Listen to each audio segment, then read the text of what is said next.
আসসালামু আলাইকুম। অনলাইন ক্লাসের পক্ষ থেকে সবাইকে স্বাগতম।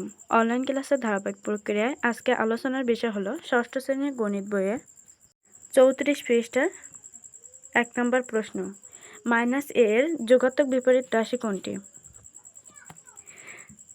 মনে করো -1 এর যোগাত্মক বিপরীত রাশি হচ্ছে +1, +2 এর যোগাত্মক বিপরীত রাশি হচ্ছে -2, তারপর হচ্ছে +c এর যোগাত্মক বিপরীত রাশি আছে -c। আবার যদি বলি -3 এর যোগাত্মক বিপরীত রাশি হচ্ছে +3, -4 এর যোগাত্মক বিপরীত রাশি হচ্ছে +4। তো এখানে চাইছে হচ্ছে -a এর যোগাত্মক বিপরীত রাশি, তো -a এর যোগাত্মক বিপরীত রাশি হচ্ছে +a।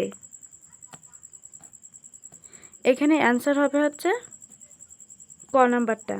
তারপর 2 নম্বর, 12 এর সাথে এর যোগাত্মক বিপরীত রাশির সংখ্যা যোগ করলে হয়।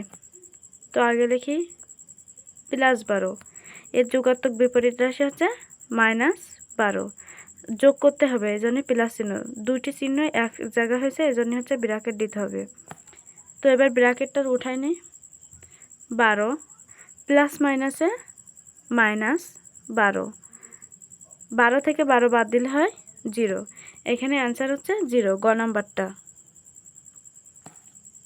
তারপর 3 নাম্বারটা, খালিঘর -15 = -10 হলে খালিঘর চিহ্নিত স্থানের সংখ্যাটি কত হবে?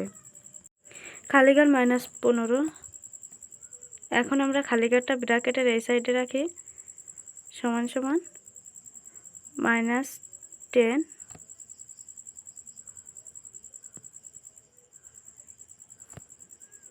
এখন -15 = এই পাশে আসলে হবে +15,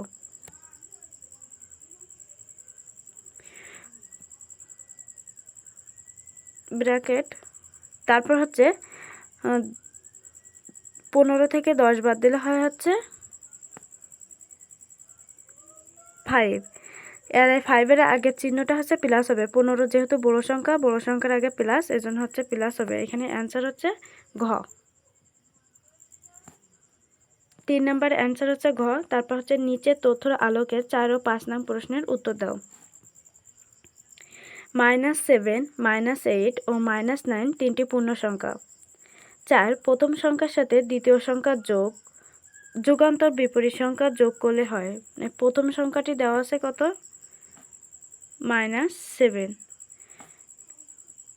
এবার প্রথম সংখ্যার সাথে দ্বিতীয় সংখ্যার যোগাত্মক বিপরীত -8, দ্বিতীয় সংখ্যাটি হচ্ছে -8, এর যোগাত্মক বিপরীত হচ্ছে 8। তো এইখানে হচ্ছে যোগাত্মক বিপরীত সংখ্যা যোগ 8, এখানে যোগ বলছে, এজন্য যোগ হবে।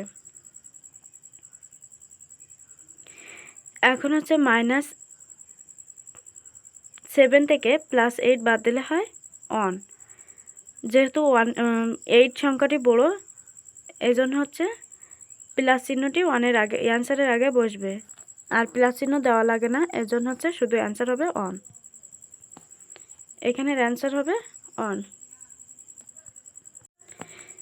এবার 5 নম্বর, প্রথম ও তৃতীয় সংখ্যার যোগাত্মক বিপরীত সংখ্যার যোগফলের সাথে দুই সংখ্যার যোগ করলে যোগফল হয় এ হলে, প্রথম সংখ্যা দেওয়া আছে কত? -7। প্রথম ও তৃতীয় সংখ্যা দেওয়া আছে -9, এর যোগাত্মক বিপরীত সংখ্যার যোগফলের সাথে, এখন -7 এর যোগাত্মক বিপরীত সংখ্যা হচ্ছে 7, আর -9 এর যোগাত্মক বিপরীত সংখ্যা হচ্ছে 9। এখন এই দুটো সংখ্যার যোগফল = 7 আর 9 যোগ করলে হয় 16। এখন তারপর লেখা আছে যোগফলের সাথে দ্বিতীয় সংখ্যা যোগ করলে, দ্বিতীয় সংখ্যাটি হচ্ছে -8, তো -8 যোগ করতে হবে। এখানে লিখি অ্যান্সার হচ্ছে 16 -8, দ্বিতীয় সংখ্যাটি। এবার যোগফল 8, যেহেতু দুই চিহ্ন একসাথে, তাই হচ্ছে 8টা ব্র্যাকেটের ভিতরে হবে। এখন 16 প্লাস মাইনাসে মাইনাস,